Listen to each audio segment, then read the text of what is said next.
This is Jewell Loyd. Most of you guys know me as a WNBA champion, an Olympian, college dropout, but let's add storyteller to that list. I'm bringing my amazing community, my experiences to you and everyone across the world. Welcome to the warehouse.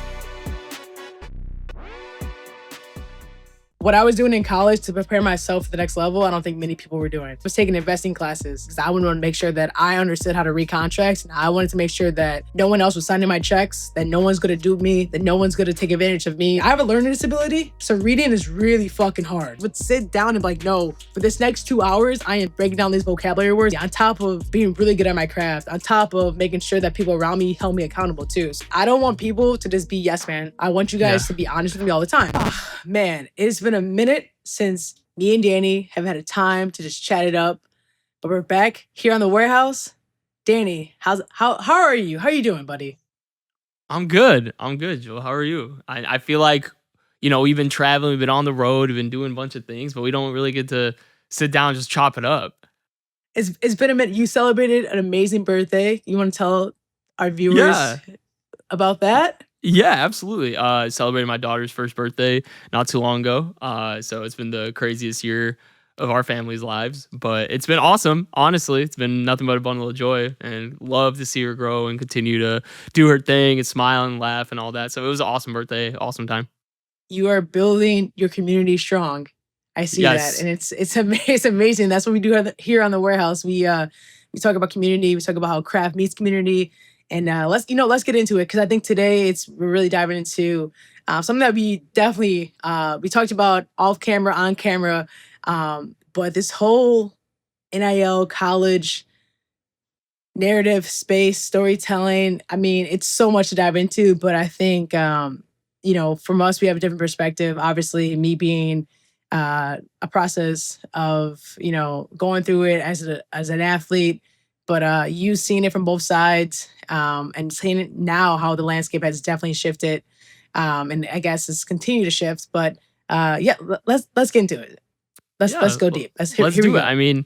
I mean, we've been watching college hoops throughout the year. We've been watching college sports throughout the year, whether it be football, up at the CFP and everything, and how great that tournament was, and how how great the national championship game was, and everything. So the college landscape of sports. And I want this from your perspective. You've been through the journey and the process, but like seeing how it is, like how do you feel about the NIL? Like, how do you feel about the current landscape of how it looks? And this is from your perspective, your eye, and it could be from the sidelines, watching the game, or like in it. So how do you feel about it, Joel? Yeah, I think right now, as we talk about it, it's a little different, because I do believe that a student athlete is so different than just a student. What we do, our schedules, and it's a full-time job. So I do think there is a way to be compensated for that. So I think it's really cool that athletes are now getting paid for that. I think it's awesome. Yeah. I do think that there should be a limit to it, because it does start to affect certain schools, certain players, a different dynamic. And I think that the relationship between the respect level of a coach and player, the respect level of just teammates in general, it's a shift. And so if we're evaluating a kid's talent or a kid's production level based off a salary that is really a made-up number, right? Like, we don't really know if this kid's going to be XYZ. We're just hoping. It gets a little tough, right? Because then a kid also gets backlash for not producing, right? I think we've seen that too for certain players, and that becomes a narrative instead of, the kid itself trying to get better, et cetera, et cetera. So, like I said, I like it, but I think to understand the whole NIL narrative, I think we probably have to go back to the beginning, when there was no NIL. Yeah, definitely. I think, like, even before that, like you were just saying, like, we don't know what these kids are going to be, right? Like, I'm looking at games, like the other day I watched BYU. I saw AJ Diamond Asta. I mean, he's a beast. He's an absolute monster. I heard he's making anywhere between $4 and $8 million off his NIL deal. I've heard about Jasper Johnson. We're getting recruited Yeah. getting $1 million, a Cybertruck, and all this good stuff. So it's like the fact that we're evaluating these kids' talent based off that and going through it, and we don't know what the end projection is going to be. Like, take us through that. Take us through I guess the recruitment of it, and whether it is an NIL or whether it was you getting recruited, like how you would handle that or how you go through that. Yeah, I mean, if we're gonna talk about my perspective, so for me, getting recruited was completely different, right? And so I got my first letter when I was end of 7th grade going to 8th grade.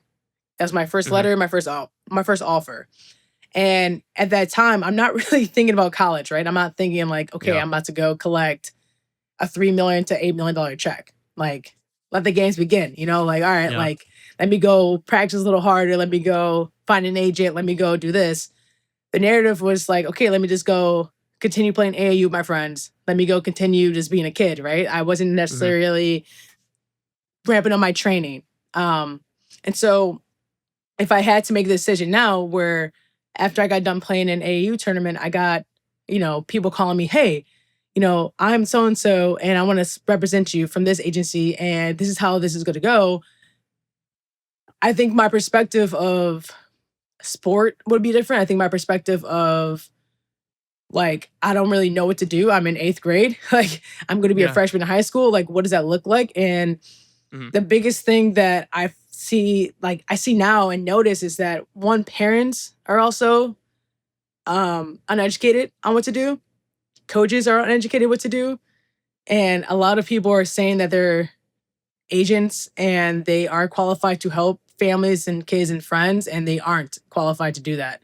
And so, me personally, I think because I've had experiences with money at an early age, and my parents have educated us, and there's things around the school systems that I went through that we took like classes and had educational things that maybe I would have had an understanding of like, okay, I should probably save this money, but you're getting paid millions of dollars like at 15 years old, 18 years Yeah. old. Like, you would like to say that, yeah, I was going to invest my money, but probably not, right? But I think that changes basically um probably my work ethic a little bit too, because you're like, Yeah. oh, I had one good season or one good tournament, and now I made Yeah. it, you know? Mhm.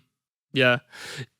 Talk to us about your actually for like you said you were getting recruiting in 8th grade. You got your first letter end of 7th going to 8th grade. So just take us through that process, like kind of how it looked at that time when you were getting these letters, and like, do you remember your first letter? Like, I know you say you got it, but do you remember the school it was? You remember how many schools were reaching out to Uh, you and how it looked and what the um feeling was? I'm sure, how did it feel getting recruited at such a young age? I do not remember my first letter, the exact school, but I do remember knowing that almost every week after my first AU tournament. So I played up, and my AU team was really, really good. So they were all D1 athletes. They were all ranked, top 10 in the state of Illinois. They were like the best players. And I was really just sitting the bench, clapping, applauding, getting in every once in a while, just, doing Hmm. what I can. And so because I played on one of the best AU teams in the state, we got, every college coach was sitting there, and so I'm really grateful that I played on a team like that, and was the water girl for that long. So that was great. And because of that, I felt like every week there were letters after letters after letters coming in. And the time I wasn't really concerned about like college. I didn't really know like, oh, I really want to go to college and play basketball. Like, that was never really a thought. It was just like, I just like playing basketball. Like, I know that's a Hmm. possibility. My brother obviously played basketball in college, and I've seen him go through the whole recruiting process. And, we go to his games all the time, but like, I just love the game of basketball. So getting college letters was like, we would run home, and my parents and I were like, who's next? What's that? What's that? And I remember one time my brother came home for the weekend, and he's like, "Hey, Jewel, like, I think you want to see this letter." And I'm like, "Okay." And I remember running down the stairs, and he goes, "No, like," he opens like there was like the other daily paper, like the Lincolnwood Daily or whatever it's called, and he like opens it up, and it's like Tennessee, Duke, and like North Carolina. And I was like, Wow. freaking out, you know? Oh, And so man. all those letters have like the colors, right? So like it's like bright colors, and we're like Yeah. yelling, like, oh my gosh, like no way, like, we're going Yeah. crazy. My parents like, why are you guys yelling? Like, what's going on? And at the time, obviously, like Candace Parker, and she's from Chicago, and she's at Tennessee, and like the significance of that, and the history of that, and so I just remember like being so excited, and in reality, I really don't know why I was excited, like I Mhm. get the history and like Pat Summit and everything like that, Yeah. but I'm like, now what? Like, what do we do with this letter? Yeah. Like, do I frame it? Do I read it? Do I take a Yeah. visit? Like, I'm still, high school. I'm still, trying to Mhm. figure it out and everything like that. So the recruiting process is different because, do you start to look at those letters and you kind of get them so often that then they just become like a regular. Yeah. And we had these bins, and my mom would just get them and Oh, no like way. at one point she would just put them in bins. She wouldn't even look at them anymore. She was just like, okay, we get it. Like go outside, go play. Like stop looking at these letters. Like this is Yeah. not going to be your daily life. And there's a part of me where I'm really glad that she did that, because you read that stuff all the time, then you start to believe a narrative that may not be true. Maybe I just Mm. don't work as hard, right? Maybe I look at those letters and I'm like, oh, I'm good. Like I got all these options. Like I don't gotta work. I don't gotta do shit. Like Yeah. I'm set up for life. Yeah. And so my parents are always very like they knew like what it was and what it could be, and I think they did a really good job of managing all the noise. And then the town starts and then the mail lady's like, hey, we got another one, and they're like, shh, like listen, Yeah. Linda, like Yeah. don't say that, like stop Yeah. talking, stop telling people, like hide Mhm. the next time you come into the mailbox. It's like kind of that narrative. So I think that was really smart. And then obviously in high school too, like my coaches, they start calling, and they're like, hey, like, want to come into Niles West and get a visit. And we kind of set up a system of like, if college coaches want to call, you got to call my college coach first. We had a list of schools that I want to talk to. Then they go to my parents, and then they come to me. Like I was never the first stop. You had to go through Yeah. like a barrier first, because my mom and Yeah. my parents want to make sure that I would still be able to be a kid, Yeah. which I really do appreciate. It was almost like a recruitment process for you. You know what I mean? Facts. Like Yeah, it yeah. was flipped on you. You know what I mean? Like Yeah. obviously you hear about the stories of like Coach Cal, like Calipari, like knocking on doors, going to people's houses and Yeah. stuff. Like, was that ever a thing with you? Like, Gino or Emma ever come to your house? No, they never came to my house, but it was weird when you were walking through the school. I'll be getting out at one class, and you have like coaches watching you go to class, or like I'll be in the cafeteria and the coaches will like That's sit so there watching me crazy. eat with my friends, and all my friends are like, do we still like make fun of people? Like, do we still Yeah. act normal? Like, are they recruiting me too? I'm like, no, like I don't know, like because I couldn't talk to them, but they could just observe Yeah. me. So now I'm like a lab rat, It's like, Oh, wow. they're just sitting there like Yeah. like taking notes and like studying me, like, oh, like, so it's kind of like I did that, and it's just very interesting. Like they just kind of like watch you. You're kind of just Yeah. a product. Like imagine like, remember like when we were in school, you go to Champs, you go to Foot Locker, you pick up like the 5 for $30 like college hoodies. Absolutely. And you just wear them, right? Like that was All all the time. that was like the trend when we were going to school, right? We would just wear All like the college stuff, sweatpants, go to school, right? So like imagine you, and I remember you telling me about this, like how is that? Like because Man, obviously you committed to Notre Dame, but man, you were probably wearing U of I stuff, DePaul stuff. Like how did that go? I wore every college brand I could. Like just because that's what you just did. You went to like Yeah. you went to the store, you bought every hoodie, every sweatpants, hat, whatever, and you just wore it.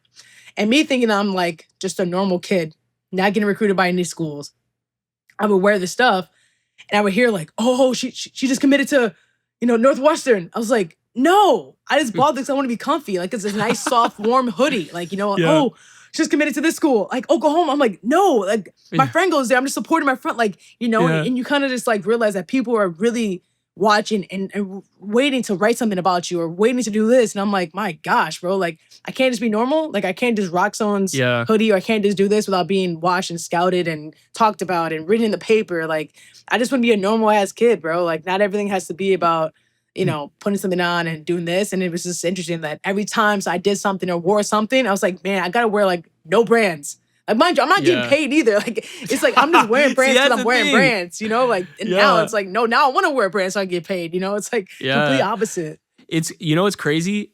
Now imagine that kind of craze, like what's going on in school. Imagine how you were feeling, your parents putting away letters so you don't feel complacent. Now add a 5-figure check to that, maybe a 6-figure check to that. What would that crazy. do for your psyche? It's crazy. Because you already like, said if you saw that, you would feel complacent. So how, like, you saw some money tied to it. How different would that be? it's wild. Because think about it now, like people were so excited. Even now, if you give someone a pair of shoes, or you give someone like, it was like, oh, we got the sickest whatever, like a jersey or a pair of socks. So, like the elite socks back then, elite socks were like gold. You had some elite socks, like that was like prime real estate. Right? You're good. But now you're saying I'm giving you millions. Like that's prime real estate. I'm giving you access to capital. You can do whatever you want with that money. I'm gonna tell you what to do with that money. You could help your family. You could buy real estate. You could invest it. You could blow it. Whatever you want it. Like that's the crazy thing is that if I potentially work hard for 1 year, I could set up my family. I could set up myself for maybe X amount of years, or maybe for just that month. Because if I go the next year and I suck, I do something stupid because no one's telling me anything. Because now I got people around me that don't actually tell me the truth. Then my career can be done, right? If I actually don't take care of the product that I'm trying to produce and do it consistently, that $5 million is actually nothing. Because if I actually do what I'm supposed to do, that $5 million could turn into $1 billion in the next 5-10 years. But how many people understand that?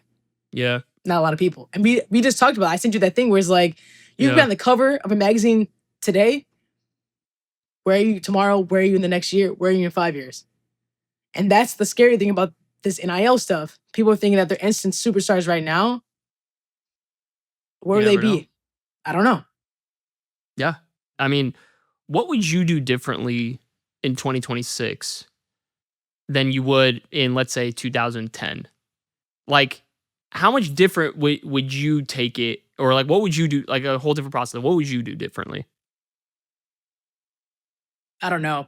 I think I'm like probably the wrong person to ask because I think I am like a very few of the people that actually probably did things the right way, to be honest. And like I don't toot my horn often, but what I was doing in college to prepare myself for the next level, I don't think many people were doing. Like I was in college, I was in high school, I was taking investing classes. Like I was studying and reading books about investing and learning about financial like literacy and doing that because I wanted to make sure that I understood how to read contracts, and I wanted to make sure that no one else was signing my checks, that no one's going to dupe me, that no one's going to take advantage of me. Like I wanted to make sure that if I walked into any room, that I could hold my own. And to me, that's crazy because I have a learning disability, so reading is really fucking hard. Like reading is hard. Like words are all over the place. Like my attention span's all over the place, and I would sit down and be like, no, for this next 2 hours, I am sitting down and breaking down these vocabulary words that I can't even say or read, and I'm gonna break it down. Like that's crazy. On top of being really good at my craft, on top of making sure that people around me held me accountable too. So like, I made that very clear to the people around me. Like, listen, this is what I'm gonna do. I need you guys to understand this. I need you guys to hold me accountable too. Like, and if you guys don't do this, then I do not want you guys around me. And they were like, okay. So like that ties into like how we think about our community. That ties into how we think about our craft is like, I don't want people to just be yes man to me. Whether you're my friend, whether you're my partner, whether you're my best friend, my family, my dog. No, I want you guys to be honest with me all the time. So like, that's very important. So I took that very serious. I was investing my money in college, the money that I had to get, because I couldn't do shit because of the compliance rules and all the other stuff. Like, so the money we got from like our camps that we actually had to work for, I invested all that money. I was trading in college. I had money on the side that I was doing. And then once I left school, got drafted, used that money. So it's like, I was doing stuff that I don't think people actually do, you know? So like, I feel you. I don't know if I can answer that and be like, oh, like if I had that money now, my family office would be somewhere different, right? Like I think it would have jump started where we are now. You know, like I took a zero cap, VC family office to $1 million family, like $1 billion company, right? So like I don't know, like I think that's why I'm like so passionate now to help other athletes understand like you have the time and the capacity to do it. You just have to want to do it on top of being great at your craft. Yeah. You know? Do you feel like at the end of it, I know it sounds like we're almost, kind of bitter about it, but do you feel like our generation, the people who were collegiate athletes, do you feel like they got shafted? Do you feel like you got shafted? in this situation? No, bro. You can With say the about whole name, anything. likeness, image? Yeah. Every generation got shafted. In any market, like someone had to be a pioneer somewhere. Someone had to start it. You know, like it's gonna happen. If it wasn't us, it was gonna be someone else and someone else. You Yeah. know, like whatever. You know, I get Yeah. it. Like we had our chances, and you know, there's other things that we did that this other generation doesn't have, right? Like Mm-hmm. it's okay. It's fine. You know, you can't be bitter. I kind of have the mindset of like, I can't be salty about something I don't have. We never Yeah. had it. You know, like if I had this 10 million, it got taken away from me, maybe I feel a little salty about it, but never had it to begin with. So Mm-hmm. you guys, you know, just don't mess Yeah. it up. You know, like Yeah. don't be stupid with it. Yeah. Like, Right. Besides, like, you know, your family, your brother, like, who else was kind of in your ear to guide you in the right direction? Because you said you didn't want any yes men around you. So even at a young age. So who's kind of in your circle helping out in your community doing that? yeah, there was a guy who worked at Niles West, and his name is Mr. V, and he worked in the attendant office. And every day I would see him. He he was a really good friend, and he was a really good financial guy. And I would go to him every single day, and we would just talk. And every once in a while, when the days that we maybe had a game, I didn't really want to go to class. You know, he would help me write notes to make sure I get a little nap here and there. Um, but we would just talk, and he always would say, he's like, I know you're gonna be, you know, successful at whatever you do, but always sign your checks. He would give me like financial tips. And he was like, you need to learn how to save your money. Save more than you spend. Save more than you spend. He's like, you know, to study about money, like read the stock market, do the stock market. I'm like, okay, Mr. V. And every day he would just give me tips about saving. Every day he would just give me tips about money. He's like, hey, don't be like this guy. You know, don't spend your, like, he would just like give me little stories about people who like, you know, made it and failed, or people who made it and did this. And, Yeah. you know, and I would just go in there and it's like, okay, like, and I think a lot of times people don't want to be around older people. They're like, you're just always nagging all the time. And it's like, no, a lot of people, they've lived. Like they may not be a philosopher, they may not have all these doctorate degrees, but they've lived. And having Mm-hmm. older people around give you wisdom. And so I always try to keep older people around.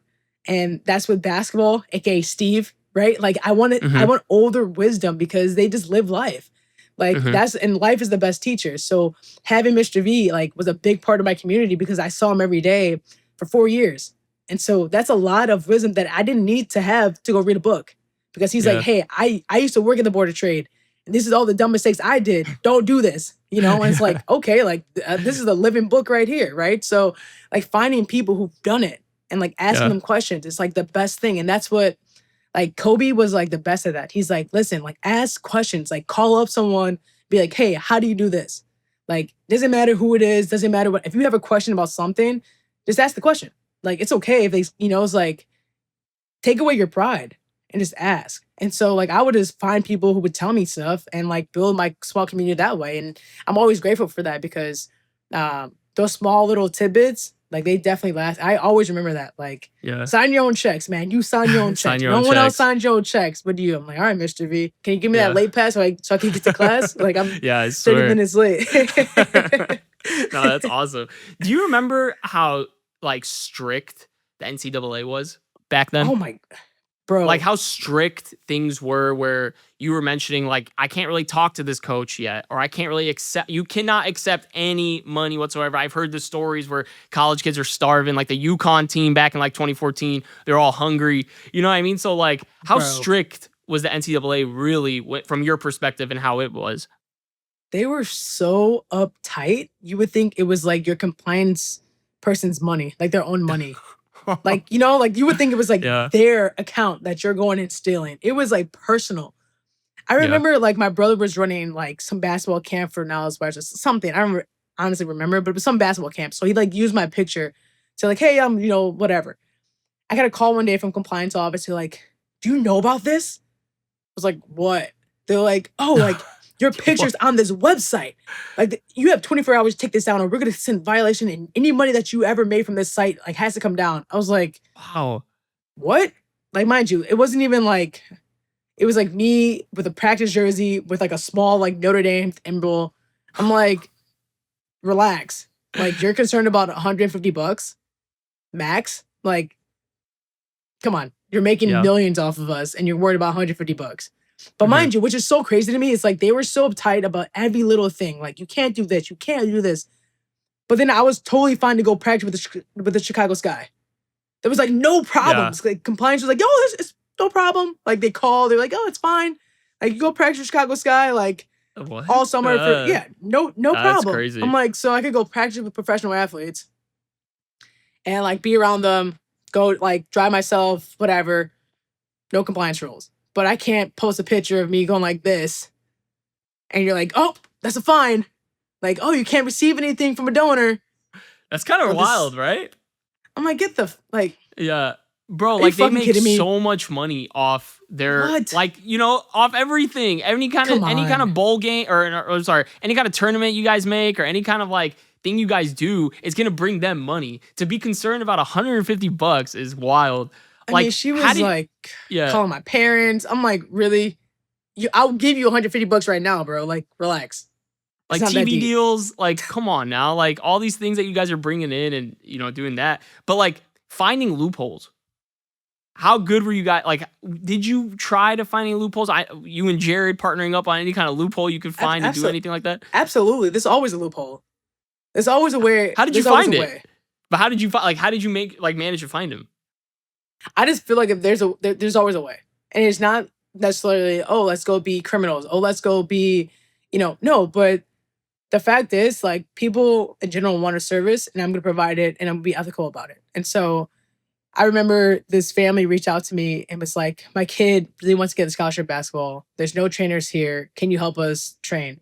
Like, outside gym, whatever. Like, can you help us anything? And I'm like, yeah. I mean, I'm here not doing anything. I'm not promoting the business. You reached out to me purposely. Like, yes, I will go help you shoot. And if you want to donate, you could donate. You could donate to this fund. You could donate. I'm not telling you to but if you donate to the LLC, yeah, that's on you. Yeah. Like, I read up on understanding how, like I understand certain things. Or if you want to happen to drop $1 somewhere and I pick it up, that's on you. The wind blows fast, my guy. Like, fell off a truck. Hey, you snooze, you lose. The back of a truck. Like early bird gets the worm, my guy. Like, yeah. I'm not gonna stress about it, but I'm also not gonna, not serve someone who's been begging, her daughter's crying. And then I find out years later, her daughter actually gets a college scholarship, and she writes me a letter saying, "Thank you so much for taking the time for training my kid. Like, this means the world to me." And she sends me a picture of her in college graduating. I'm like, no way.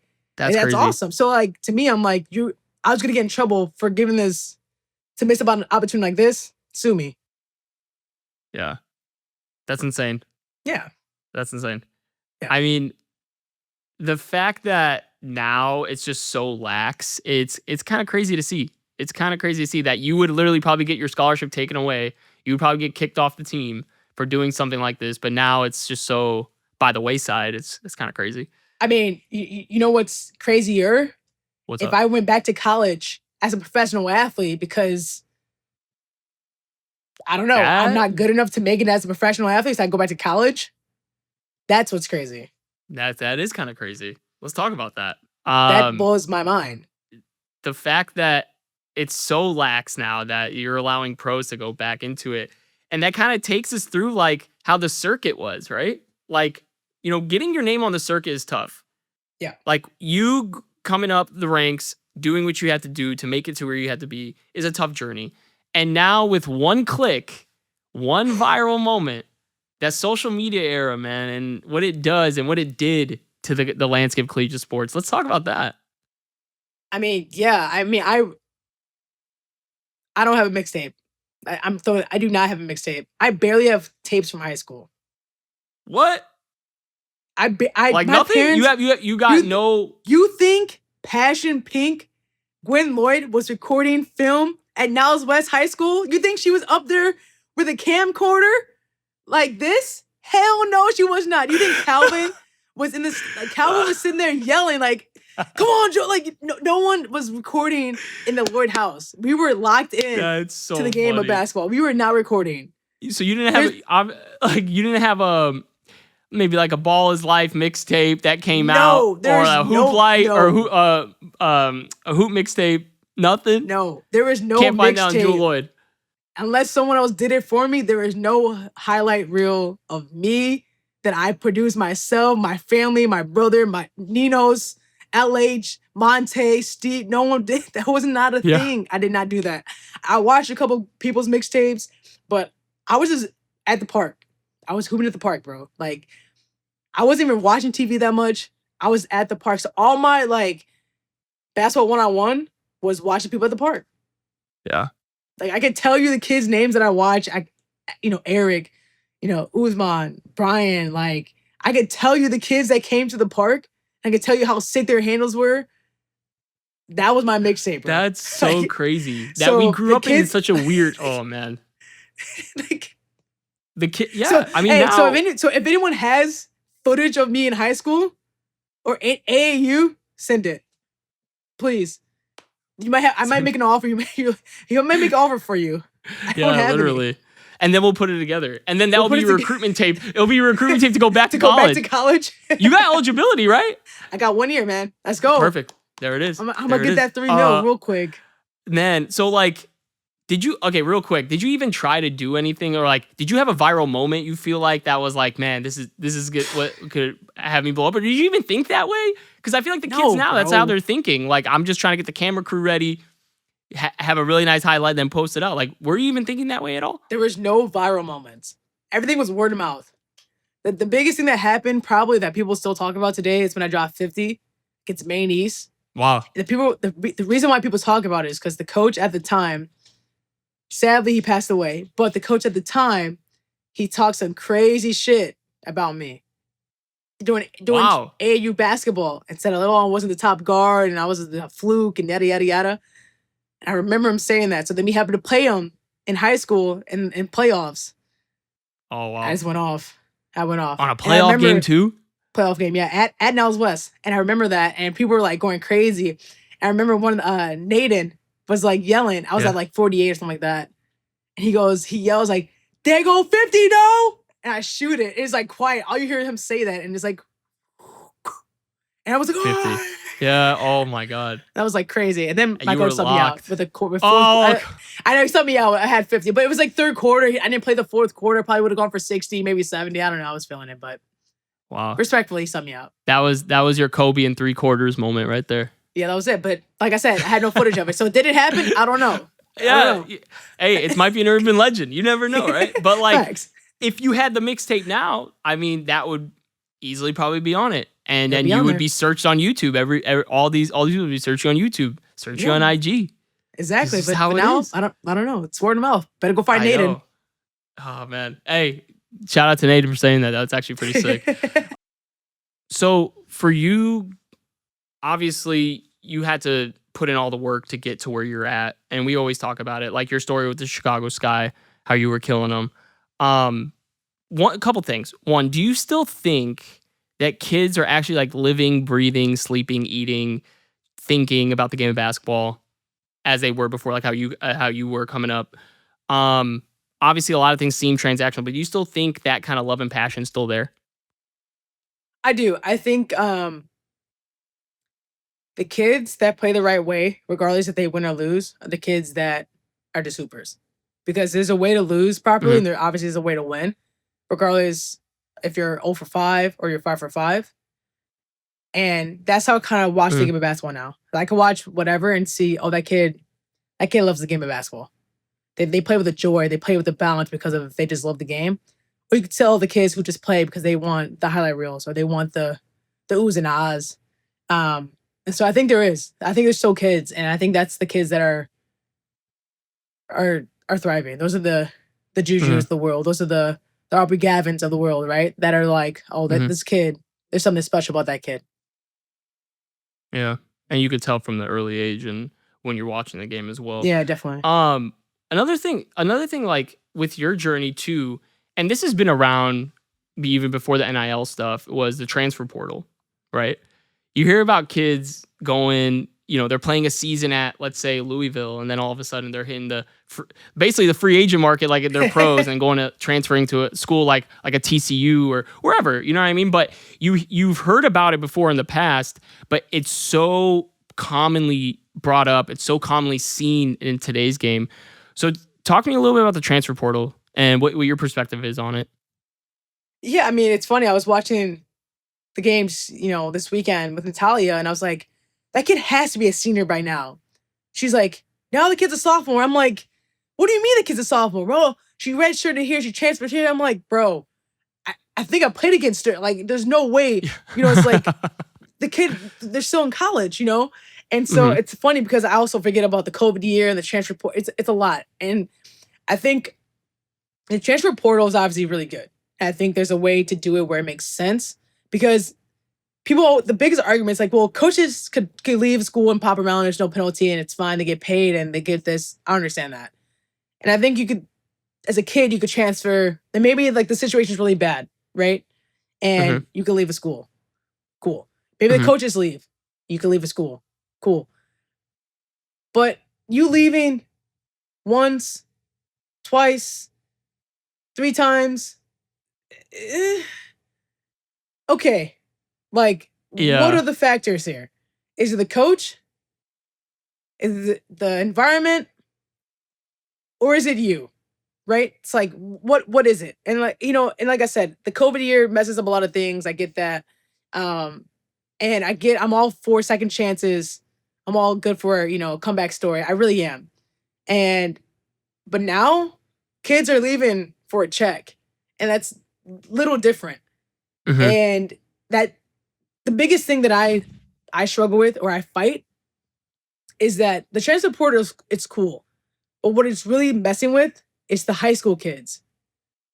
And it's making it hard for them to get scholarships. So what happens for a kid who has been put in the work, time, the grind, and their only way out of their situation is a scholarship. But college coaches are looking at them as a project and they're like, I don't really want to deal with you because you really don't know the college system. So I'm just going to go to the transfer portal and grab a kid who's already been in college for 3 years and pay him. Re-recruit. Yeah. Re-recruit, then invest it into a kid like you, and I don't want to deal with it. So where does that leave this kid? Where does he go? Where does she go? Yeah. Like, do they now give up on their dream? Do they go to we talked about it. Is JUCO the best route now? Now is JUCO the bread and butter for kids to try to make it out? Is it going overseas? Like, what? A lot of these scholarships are getting taken away from these high school kids, and now these high school kids are panicking. Like, what do I do? Yeah, because now it's like if you're not a McDonald's All-American or a top 100, you're getting overlooked. One, from maybe a fifth-year senior or like a grad student who still has eligibility somehow and is playing, or two, basically the re-recruitment, like how you mentioned, or like these kids that are chasing a check and they're going to a bigger program. It kind of loses the spark of college ball. Like recruitment classes don't really, like if you have a top recruiting class, that used to mean something. Yeah. Like, oh, they got the most 5 stars. Great. Half of those 5 stars are going to be gone by next season. Doesn't that take away from the spark and the allure of college ball? Or like when March Madness came around, like the Cinderella stories and everything, like doesn't it just take away from the game, you feel like? Because there has to be a limit. There has to be a limit to this. Like, I get staying in college for 4 years. Yeah. But I really don't want to watch a 7th-year senior play in college. Respectfully, I really don't. No, I know. I get if you're injured, but leave. Like, go. Or if you're really supposed to be the number 1 draft pick, and why are you in college? If you know you're supposed to be the number 1 draft pick, if you know you're going to be a pro, why isn't another, I don't know, league or something? Like, use a G League then to go be a pro. And like college kids who want to be college kids have the college experience. So March Madness is what March Madness is. Like, I don't know. I mean, we talked about this. Like, what's the... Yeah. I don't know. What's the solution? Because most of these kids aren't really going to class. Let's be honest. They're not going to class. They're just practicing their sport. So you're not really getting the college experience. Yeah, like are they even they're practicing? I'm looking at the Darren Peterson situation at Kansas, and it's like he's not even connecting with the coach and all this kind of stuff. And the stories and the rumors you're hearing, it's just like, where's the disconnect? And he's a freshman, right? And so he's supposed to be a top 3 pick. So how be a pro?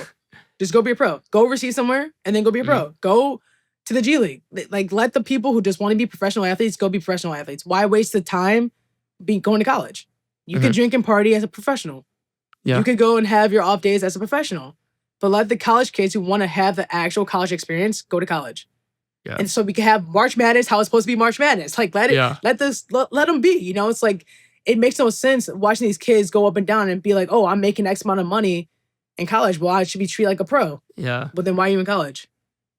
And what it does if you for want the to psyche, be respected like a pro, then go be around professional athletes. Well, then it ruins the team's psyche as well. You know, the 8th man, 9th man isn't getting $1 million from a company or $1 million to represent, or from the school to represent them and all that. So that kind of takes that away. And I look at it from the college football side too. I mean, all these quarterbacks are getting paid like rookie deals. Some guy, one of the quarterbacks who was supposed to be in the draft this year went back to school at Oregon because what he's going to be drafted by the Jets. He's like, you know what? I have a choice to make $6 million at Oregon. Like, I'm going to do that. You know what I mean? Like, I'm going to go back and just play one more year collegiately. So it's like, we're treating these kids in supposed to be amateur sports or like collegiate sports as pros. It just doesn't really make sense at how they do this thing and the whole transfer portal. I think there has to be a limit. I think the way to fix it, you get one to two transfers max. Like, I don't know how you limit. Maybe one due to injury, one due to eligibility, but like you get 1 to 2 max. I don't know what else we could say to fix it, to be honest. Yeah, I mean, and it is not something like I'm blaming the kids. Like the kid, it's a system. It's not the kids. It's like the kids. They're just taking advantage of it, right? Yeah, I mean, I would too. Like, it's not my fault they're paying me this money. I'm staying in college too. Yeah. But it's like it's messing up the system. Like, I just feel like I said, I feel bad for the next generation of athletes who are trying to get to college because that's the only way out, or because they've been working their butts off to try to play in college that maybe aren't going to be professional athletes or have the opportunity to go to college. It's making it really hard. I mean, I watched this kid who his development from 8th grade to his senior year of high school is unbelievable. He's a D1 athlete without a doubt, one of the best shooters in the state.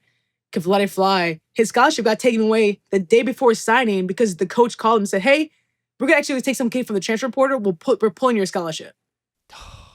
It was like, dude, like, I felt terrible for the kid. It's like, well, what are you supposed to do now? So he's now has to go to. He's like, well, I guess I'm going to go to prep school, and I'm like, that's not a terrible option, but it's like, dang, this happens a lot because now these coaches literally call them a project.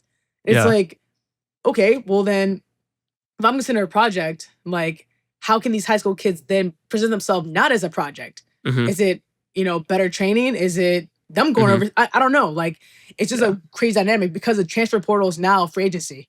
And it's like, that's just different than anything we've ever seen before, which is why I think at some point it's going to have to change because it's not college sports. You can't even say college anymore at this point. Well, now for just now, but where it's going, they're just athletes. It's just a free for all. So then that's it, Danny. I'm going back. Yeah, you're going back? Officially going back? Where are you committing to? Oh, I don't know. So whoever gives me the best deal at this point. Yeah. Screw it. What car dealership? Hey, what car dealership's gonna give you $3 million, bro? Facts. I'm working right here. I need a pitch. I need a great pitch. Whoever gives me the best pitch. Maybe. Yeah. Take that money and run. You got a year left. Point, I got a year left, And you never know what's gonna happen this year. I shoot well from the corners. I'm a great teammate. I got great experience. You might have a mixtape online too that you can send over. You might have some footage. You might have some highlights. I don't know. Like, I got might have some finals runs that you could show and send. Yeah. Yeah, I got great recommendations. I got a couple trophies to show. You're gonna be those kids. You're gonna put on your Twitter bio. It's like your GPA, like when you graduate or like when you went to school originally, all that kind of stuff. Email this person to contact me. It's like Jared. Yeah, my LinkedIn profile. Yeah. Like everything's there, bro. Like it's just hey, at this day and age, like I get it. Like as long as these kids are working on their craft, they're building their community, they're smart at what they're doing, they have the right people around them, they'll be fine. But they got to keep the main thing. Like that's all I care about. It's like you keep the main thing, everything else will follow through. But if you don't keep that, things are gonna go out the window, and you're gonna lose sight of what you're really about. And that's when things get a little tricky. And that's when you end up on a podcast talking about how you're going to go back to college and, things just, life comes at you fast, man. I know it does. It does. I mean, we'll still be tuning in though to March Madness on both sides. So actually, making a bracket. We're kind of guilty of it too. Yeah, no, we're actually, we are. We're actually guilty as charged. I think you guys turn it into the warehouse. We definitely need more of these one-on-one sessions. These is where we get into it. I think this is a big segment for us. And like I said, keep the main thing the main thing. Like and subscribe to the warehouse. See you guys soon.